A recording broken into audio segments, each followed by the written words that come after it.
Ci sono miti che abbiamo dimenticato, ma che hanno cambiato la comicità. Oggi parleremo di un mito da non dimenticare assolutamente, ma che anzi merita un posto d'onore tra le menti comiche e anarchiche del XX secolo. Guarda questa foto, ti dice niente? Ma certo che lo conosci, è proprio lui, Spike Jonze. Se è la prima volta che senti questo nome, beh, vieni, scopriamolo insieme.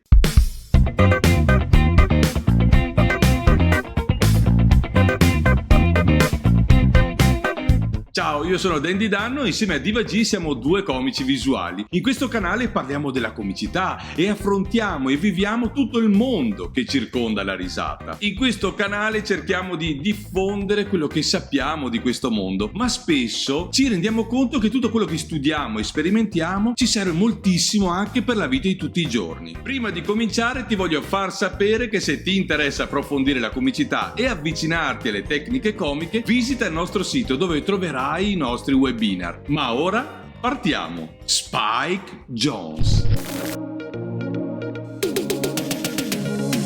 Nato nel 1911, Lindley Armstrong Jones fu un grande musicista.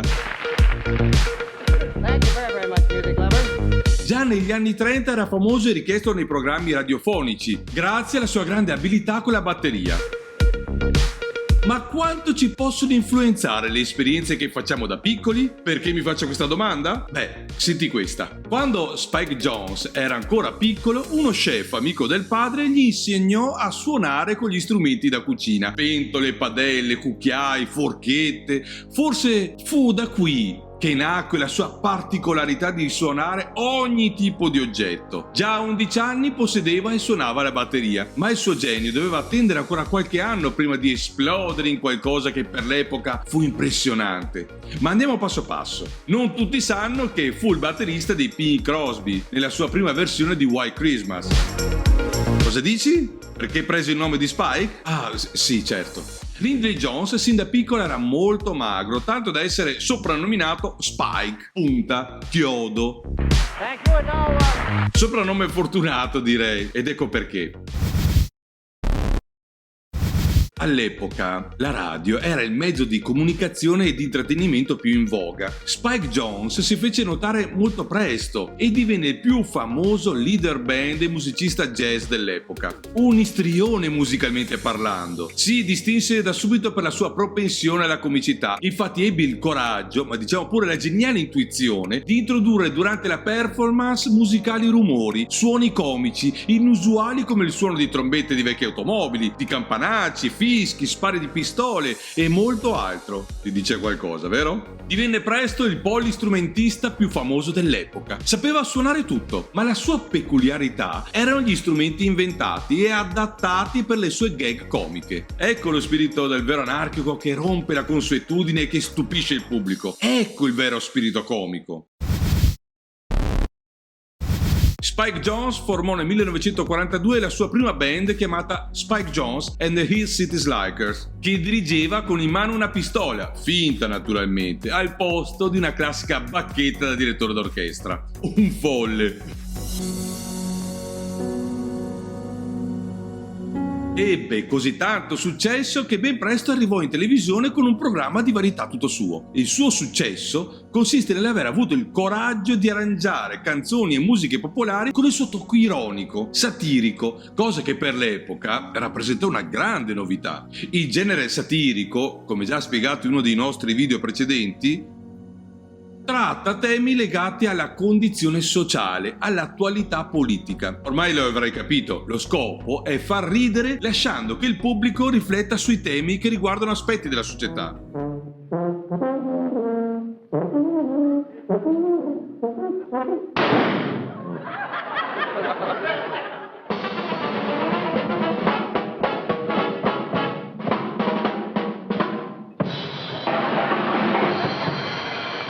E infatti Spike Jonze and the Hill City Slikers segnarono il loro grande primo successo nel 1942 con il brano del Führerface, che ridicolizzava la figura di Adolf Hitler. Pensa che da questo brano fu poi prodotto l'omonimo e discutissimo cortometraggio animato della Walt Disney. Spike Jonze e i suoi City Slikers iniziarono così a rompere gli schemi di decenni di musica convenzionale, con i loro attacchi comici e le improvvise trovate a volte no sense. Prendevano musiche pompose o eccessivamente sentimentali e le dissacravano inserendo suoni bizzarri e fuori dal comune.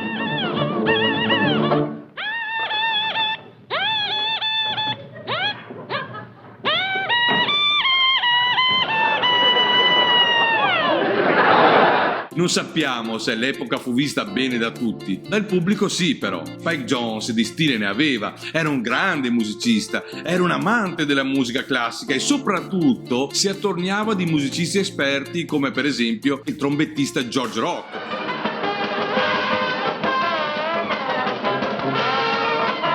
O di personaggi che potevano dare più forza alle sue strane pensate comiche, come Freddie Morgan, che oltre ad essere un bravissimo suonatore di banjo, fu quello che possiamo definire un vero comico naturale.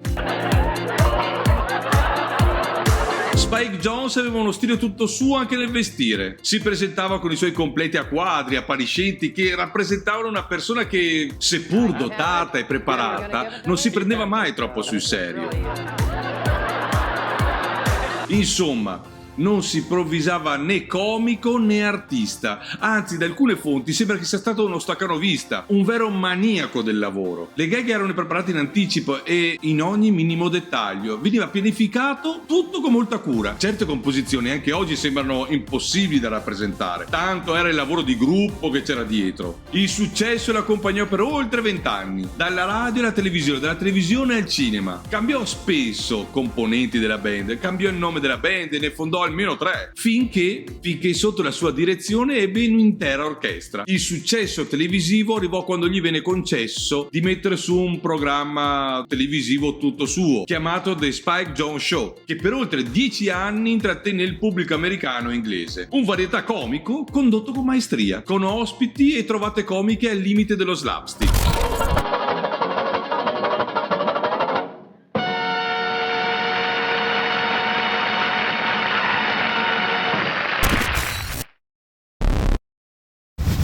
La sua vita privata non è ricca di gossip, si vede che tutto il tempo era dedicato alla sua arte, ma sappiamo che ebbe 2 mogli e 4 figli, 3 avuti con Hélène, la sua seconda moglie, e una con Patricia, la sua prima moglie. Hélène era cantante e attrice, fece parte integrante anche della vita artistica di Spike Jonze. Gli bastò vederla una sera mentre si esibiva e gli offrì subito di lavorare insieme. Il resto poi lo possiamo immaginare.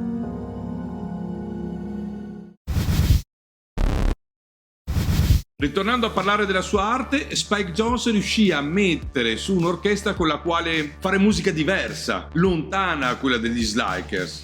Ma non fece i conti con il pubblico che, uscendo dal teatro, quando finiva lo spettacolo, non esprimeva lo stesso entusiasmo che dimostrava quando Spike Jonze si esibiva con gli Slikers. Il figlio, che anni dopo la sua morte lanciò sul mercato una raccolta di spettacoli del padre in DVD, rivelò che il padre era infelice perché temeva che il pubblico non vedesse cosa c'era dietro al suo lavoro. E quando il suo progetto con Spike Jonze and His Other Orchestra non venne accolto favorevolmente in pubblico, ne fu molto amareggiato. Gli anni 50 erano gli anni del rock and roll e forse quella scelta di ritornare ai classici non giovò alla sua carriera. C'è da dire che sfortunatamente non ebbe tempo di rimediare. Jonze fumava molto, era un accanito fumatore, il che gli complicò la vita fino ad ammalarsi. Questo suo vizio alla fine gli provocò un efisema polmonare del quale non si riprese. Nonostante la malattia, continuò ad esibirsi anche con una bombola di ossigeno al seguito, sempre seduto davanti alla sua amata batteria. Ma la cattiva notizia arrivò il 1 maggio del 1965. Il travolgente Spike Jonze, l'ironico, il maestro della risata musicale, morì a soli 53 anni, lasciando una ricca eredità di brani, video dell'epoca e milioni di note suonate. Una serie infinita di ammiratori, tra cui anche noi due, ancora oggi si fanno ispirare dalle sue esplosive gag comiche e si rammaricano di non aver mai visto questo splendido clown dal vivo. Un artista vero, dedito alla sua arte, che aveva solo bisogno dell'affetto del pubblico, un artista di cuore dove ogni applauso e risata era linfa per la sua creatività.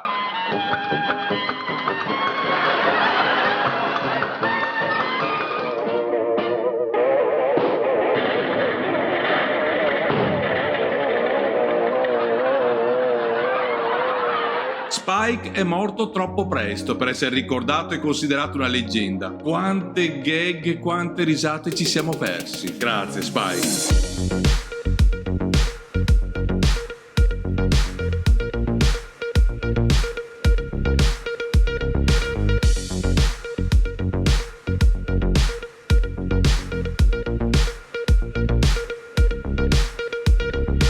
Spero che il video ti sia piaciuto, ricordati di lasciare il like e magari il tuo commento, ci tengo molto. Un abbraccio e a presto!